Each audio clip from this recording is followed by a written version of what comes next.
Assalomu alaykum YouTube kanalimiz a'zolari. Mana bugun Andijon viloyati Buloqboshi tumanida yana bir ko'rkam xonadonimiz ishini tugatib berdik. Xudo xolisa bu ob'yomimiz 92,5 kvadrat atrofida tunikafon ketdi, mahsuloti ketdi. 140 ming so'mdan jami summasi 13 million so'm bo'ldi.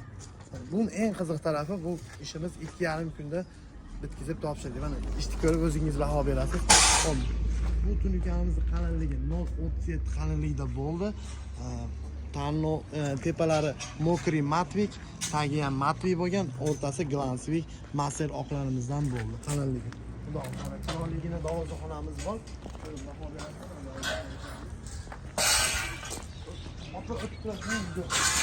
Chiroyli.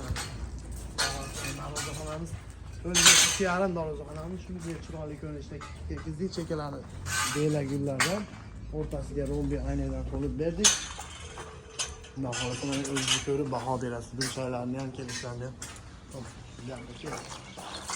Bu shapkamiz bu tarafi 1.10, bir tarafi 1 metrli shapkamiz. Hozir ko'rib bu joylarni ham ahamiyat berasiz. Muchakamiz, muchak. Go'zal holatda kelgan. 90 gradus qilib guruhlarni ham olib berganmiz, cho'tki holatda qilib. Tanlov o'zi bor ekan, tanlovni qo'ymadik. Tanlov bo'lsa 60 ming so'mdan qo'yiladi.